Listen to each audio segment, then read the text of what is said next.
సింగరేణి కార్మిక ధరిత్రికే ధార్మిక నీవు లేని రోజున సిరి లేదని భావన. సింగరేణి కార్మిక ధరిత్రికే ధార్మిక నీవు లేని రోజున సిరి లేదని భావన. సింగరేణి కార్మిక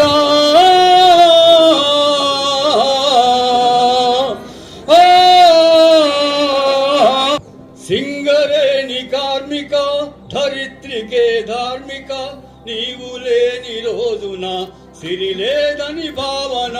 సింగరేణి కార్మిక ధరిత్రికే ధార్మిక నీవు లేని రోజున సిరి లేదని భావన. సింగరేణి కార్మిక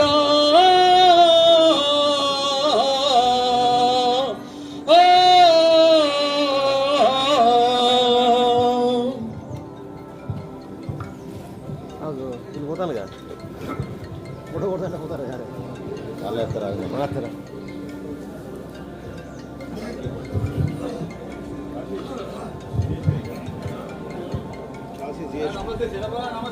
నమస్తే రాజా, నమస్తే అన్నా, నమస్తే. ఏమదే అరే మన జగ్గు రాలే, ఇక రాలే.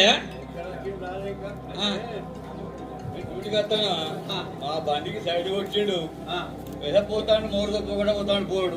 ఫుల్ స్పీడా? Full speed.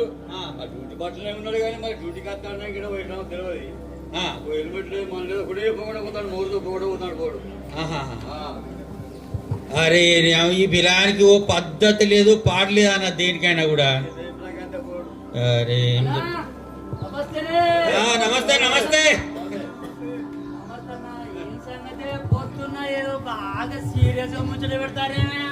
మాకు ఇంకేముంటుంది తమ్మి, మనకు హీరో ఉన్నాడు కదా, హీరో జగదీష్ ఆయన గురించి మాట్లాడతాను. మీ తమ్ముడే? మా తమ్ముడికి ఏందే, మా తమ్ముడు బంగారం కాదే, బంగారమే కాదు కడిగిన ఆనిముత్యం. తమ్ముడు బంగారం బరాబరే గాని ఇదంతా మన కోసింగేనా ఇది? ఈ బండి స్పీడ్ పోకట, హెల్మెట్ పెట్టకపోవడు, డ్యూటీకి లేట్గా చూడు, ఆ డ్యూటీకి ముళ్ళకే కదా, ఆ డ్యూటీకి బరాబర్ ఆడికాడికి మన కోసింగేనా అంతా?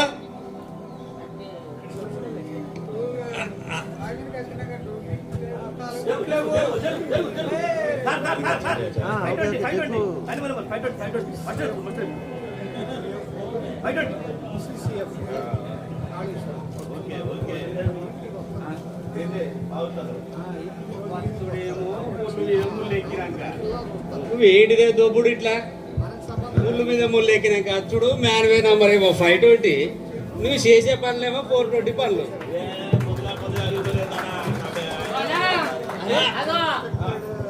మా తమ్ముడు వచ్చిండు చూసిరా, మాటల్లే వచ్చిండు మా తమ్ముడు.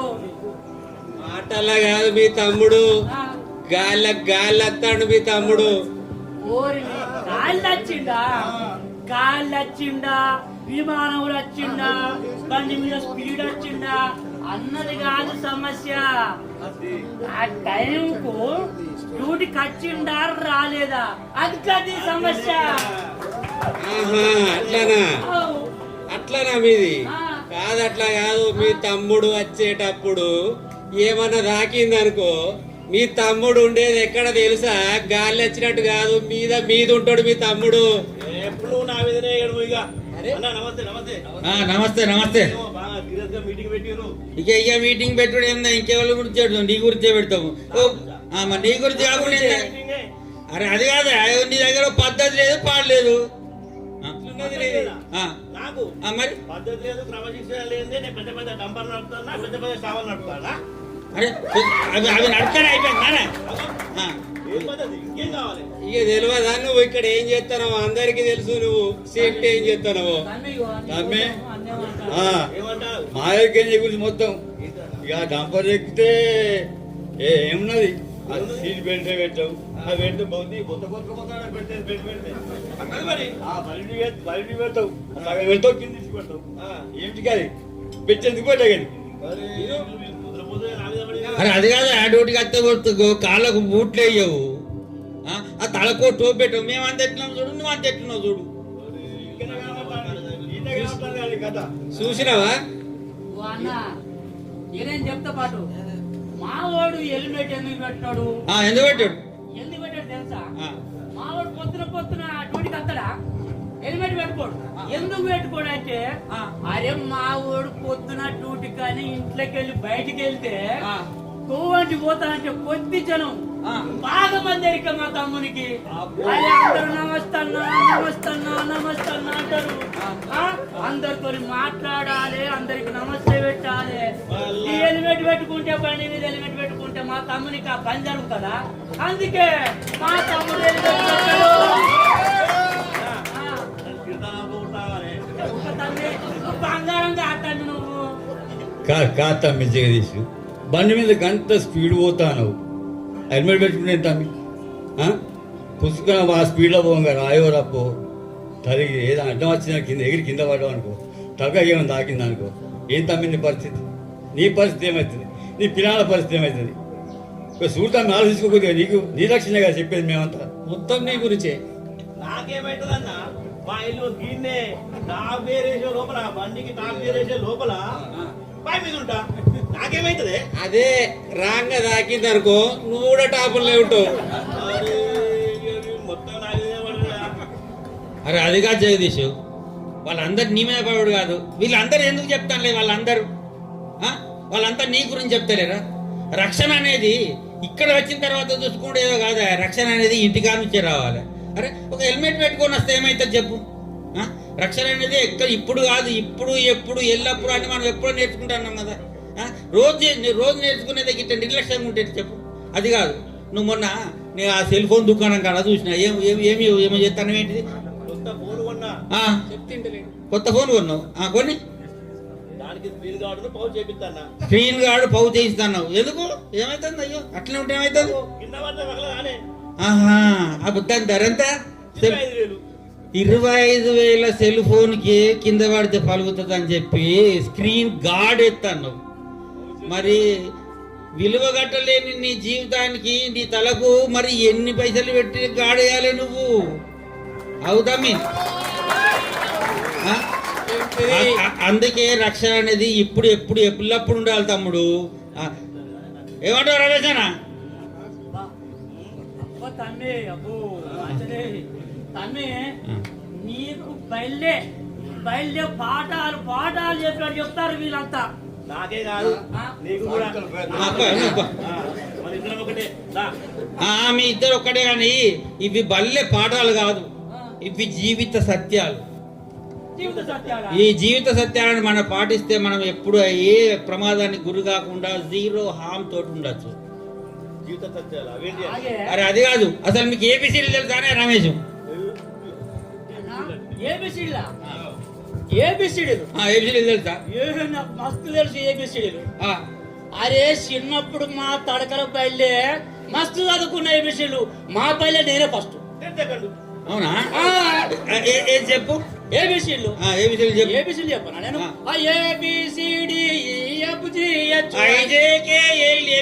అందరికి తెలుసు అది.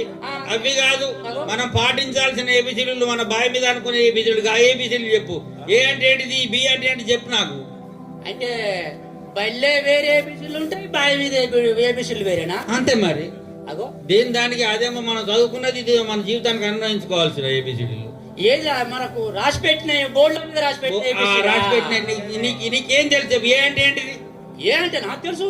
ఏంటిది? ఏ అంటే ఆపిల్. మనం తినమా ఆపిల్? మన రోజు నాలుగు తింటాడు. ఏ అంటే మరి బి అంటే? బి అంటేనా బాల్ తంతం. సి అంటే? సి అంటే ఏమన్నది? క్యాట్ పిల్లి ఉంటది. మా అన్న ఇంటికాడ పిల్లే. ఆగుతాను నువ్వు. డి అంటే? డి అంటేనా? డి అంటే డాగ్ బాగుంటది. కాదు రమేష్, మీరు పొరపడతాను. ఏబిసిడి అంటే కుక్కో పిల్లో బాలో తినే ఆపిలో కాదు. ఏ అంటే యాటిట్యూడ్, బి అంటే బిహేవియర్, సి అంటే కల్చర్, డి అంటే డిసిప్లిన్. అన్నా నువ్వు మళ్ళా ఇంగ్లీష్ లో చెప్పినావు. అరే ఇంగ్లీష్ లో చెప్పుడు కాదు. అరే నువ్వు మళ్ళా ఇంగ్లీష్ లో మళ్ళా అదే ఇంగ్లీష్ లో చెప్తాను గానీ అట్లా ఏ అంటే నువ్వు కూడా రా. ఏ అంటే ఆటిట్యూడ్ అదేదో అంటే ఆటిట్యూడ్ ఏ అంటే యాటిట్యూడ్ అంటే అది తెలుగులో మన చెప్పు. వైఖరి వైఖరి మన వైఖరి మన జీవితాలు ఇప్పుడు అంటే చూడాలి. ఇప్పుడు నాకేమవుతుంది, నేను ఇంటికా నుంచి వస్తా అంటే నాకేమవుతుంది, నేను మస్తు పోతాను, నేను ఎప్పుడు సేఫ్టీగానే ఉంటా, నాకు కాదు నాకు వచ్చాడు తెలుసు అనుకుంటారు చూసినావా. మా తమ్ముని లెక్క అందుకే చెప్తా అన్న కూడా అది వైఖరి. ఆహా. బి అంటే బిహేవియర్, మన ప్రవర్తన. మనం ఇంటికాడ ఎట్లా ప్రవర్తిస్తున్నాము, బయట ఎట్లా ప్రవర్తిస్తున్నాము, మన పనుల దగ్గర ఎట్లా ప్రవర్తిస్తున్నాము, అది బిహేవియర్. సి అంటే కల్చర్, సంస్కృతి, సాంప్రదాయం. సాంప్రదాయం అంటే ఇప్పుడు మనం బాయిల మీద మనం ఇక్కడికి వచ్చిన తర్వాత ఒక సాంప్రదాయ ప్రకారమే మనం పని చేయాలని మనకు కొన్ని రూల్స్ ఉంటాయి. ఇప్పుడు ఇంటికాడ పెళ్లి ఉన్నది అనుకోని, మీ ఇంటికాడ మీరు ఫస్ట్ కాడ పెళ్లి ఏం చేస్తావు, ఉరికి తీసుకుపోయి తాళి కట్టేవు కదా. ముందు కూరలు పడతావు, తర్వాత పొరక తీసుకొస్తావు, తర్వాత పిల్లని ఎదుర్కొంటావు. ఇవన్నీ సాంప్రదాయాలు. అట్లనే బాయిల మీద కూడా ఈ సాంప్రదాయం ఉంటుంది. ప్రతి పని కూడా ఒక సాంప్రదాయ ప్రకారం చేయాలరా. ఇంతకుముందు సార్ చెప్పిండు, ఇప్పుడు కొత్త బాయి రావాలంటే ఏదో 17 రకాల అవి చేయాలన్నట. ఎందుకు మనం 4 పొక్కలు తీసుకొని తాగుకుంటాం కదా, కానీ ప్రతి దానికి ఒక సాంప్రదాయం ఉన్నది. ఆ సాంప్రదాయాలు పాటించాలి. డి అంటే డిసిప్లిన్, క్రమశిక్షణ. అది ఎప్పటికీ మన జీవితంలో ఉండాల్సింది. మనం ఎవరితోటి ఎట్లుంటామో మన క్రమశిక్షణ. ఇంటికా నుంచి వచ్చేటప్పుడు మనం హెల్మెట్ పెట్టుకోవాలి, టోప్ పెట్టుకోవాలి, జాగ్రత్తగా ఉండాలి, సెల్ ఫోన్లు వాడాలి. ఇవన్నీ మనం క్రమశిక్షణ పాటించి మనమే పాటించడు కాక మన పిల్లలకు కూడా, మన ఇంటికాడ కుటుంబాన్ని కూడా ఇది అన్వయించుకుంటే అసలు జీరో హార్మ్, నో స్క్రాచ్ అట్లా ఉంటుంది తెలుసా అన్నా. అంటే నేను ఏబిసిడి అంటే నాకు అంటే బల్లె చెప్పినట్టు అనుకున్నా గానీ ఈ ఏబిసిడ్లల్లా ఇంత మాట మర్యాద మంచితనము క్రమశిక్షణ ఉన్నాయి. అసలు నాకు తెలివే, ఇప్పుడు నువ్వు చెప్పేపటిగా నాకు తెలిసింది. ఇంకా ఇవే కాదు, ఇవన్నీ పాటిస్తే జీరో హార్మ్తో పాటుగా ఇంకా అన్న చెప్తాడు, ఇంకా మంచి హీరో అన్న చెప్పండి. బాగున్నాయి. ఇంకో చిన్నది, అన్న మనము భారతదేశానికి అంబేద్కర్ రాజ్యాంగాన్ని ఎట్లయితే రాసి పెట్టిండో మన బాయికి మనం ఒకటి రాసి పెట్టుకున్నాం కదా. ఏంటిది అది? నువ్వే చెప్పన్నా. Safety management plan. దేశానికి రాజ్యాంగం ఎట్లనో మనకు ఈ సేఫ్టీ మేనేజ్మెంట్ ప్లాన్ అనేది ముఖ్యం. అందులో మనకు హీరా అని ఉంటుంది తెలుసా.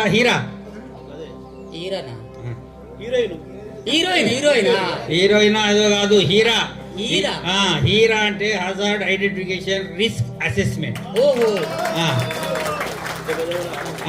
అంటే ఏంటి తెలుసా? ప్రమాదాన్ని ముందే మనం పసిగట్టి దాన్ని నివారించుకోవడం, ప్రమాదం జరగకుండా అంచనా వేసి నివారించుకోవడం.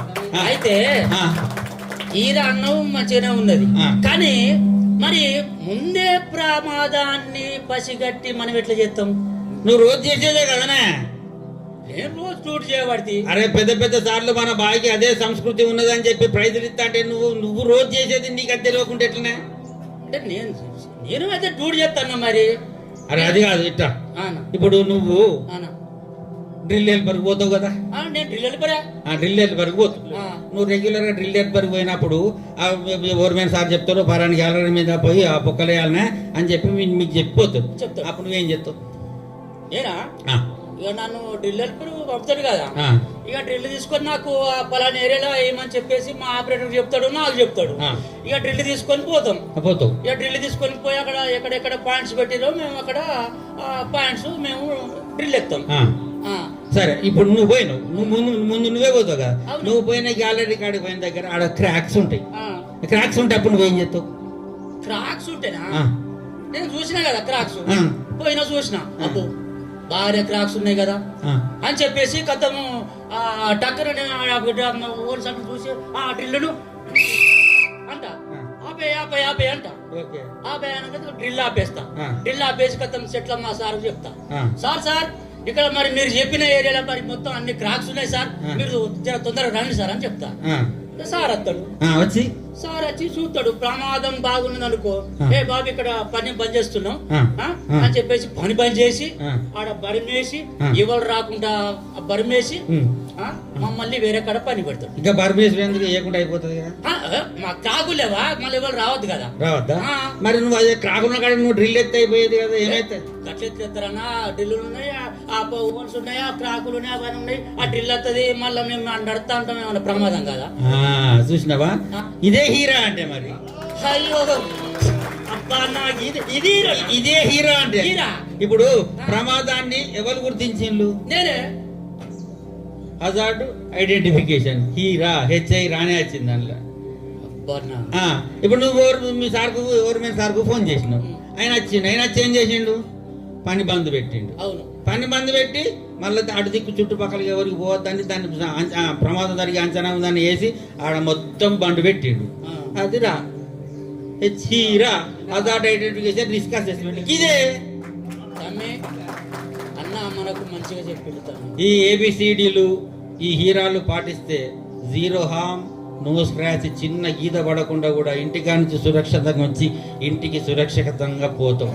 ఇవన్నీ మనం పాటించినట్టయితే ఇవన్నీ జరుగుతాయి తెలుసా? తమ్మి ఇన్ని రోజులు మీరు ఇవన్నీ చెప్తా అంటే నేను అసలు ఏం పట్టించుకోలేదన్నా.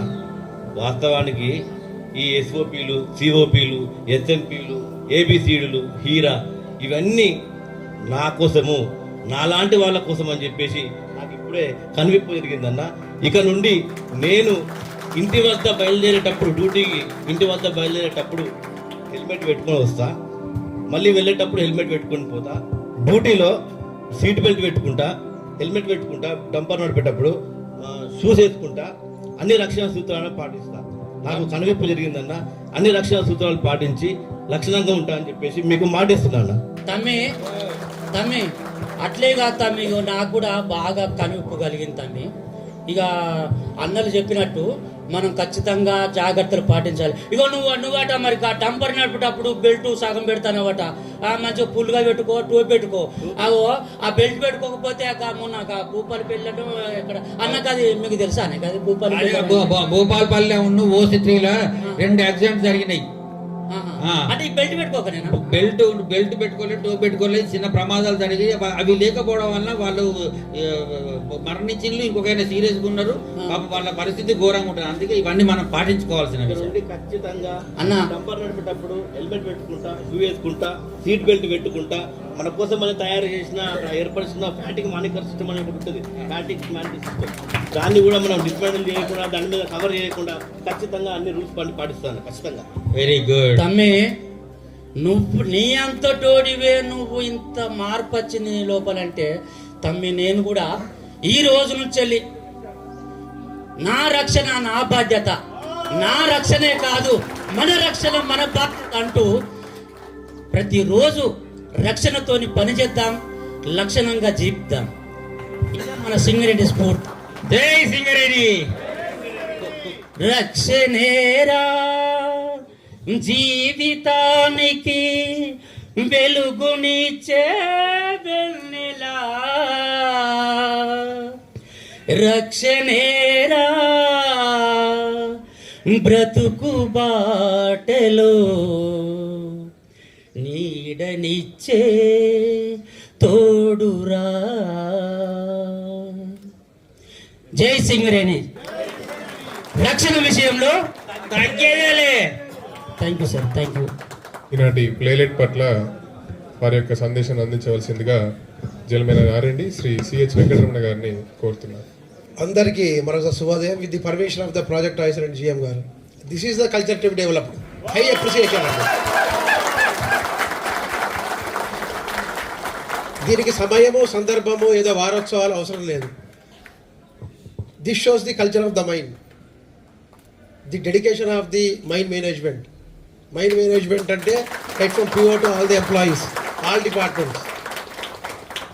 ఇట్లా మనము అవగాహన ఏర్పరచుకోగలిగితే ఏది కూడా మన దరిదాపులకు రాదు. అంటే వీళ్ళు ఎంత దాని పట్ల అవగాహన ఉందని హైలీ అప్రిషియబుల్ అండి. మీ అందరికీ కూడా పేరు పేరున నేను అభినందనలు తెలుపుతున్నాను. అంటే ప్రతి యాక్టివిటీని కనుక మనం అసెస్ చేసుకొని మనం నివారించగలిగితే, అంటే మన అనుభవం ఉన్న ఎక్స్పీరియన్స్ ఉంటే 98% of the accidents are only because of the human negligence. Machinery బాగుంటుంది, కండిషన్స్ బాగుంటాయి, యాక్సిడెంట్ అవుతుంది అంటే మానవ తప్పిదాలతోనే అవుతున్నాయి. మీరు ఏ అనాలిసిస్ తీసుకున్నా కూడా మానవ తప్పిదమే. ఫుల్ ప్రూఫ్ యాక్సిడెంట్స్ కాకుండా ఉండేవి ఓన్లీ ఎలక్ట్రిసిటీ అండ్ బ్లాస్టింగ్. అనుకోకుండా అప్పుడు జరిగింది మన దగ్గర, అది రేర్ ఇన్సిడెంట్. కానీ మిగతావన్నీ కూడా నివారించదగిన ఇన్సిడెంట్సే. ఏది జరగకుండా ఉండాలంటే ఈ అవేర్నెస్ ప్రతి కార్మికుడికి ప్రతి ఉద్యోగికి ఉంటే కాంప్లసెన్సీ ఉండకూడదు. ఏం కాదులే అనే తత్వం ఉంటుంది. అంటే ఒక పనిని మనం చాలా సంవత్సరాలు చేసినప్పటి నుంచి ఆ అనుభవంతో ఇలాంటివి వందలు చూసాం కదా, ఏం కాదులే అనుకుంటాము. ఆ నిర్లిప్త పాటు ఏదైతే మన అప్రమత్తం లేకుండా ఉంటామో అక్కడ జరిగినప్పుడు ఆ ఫ్యామిలీకి ఇబ్బంది అయితే మనం 5 రోజులు 10 రోజులు వాళ్ళ వెంబడి కొంత సింపతి ఉంటుంది, కానీ జీవితకాలం వాళ్ళు పడే బాధని మనం చూడం. ఇందాక మనం అనుకున్నట్టు రక్షణ అంటే self, it is a discipline.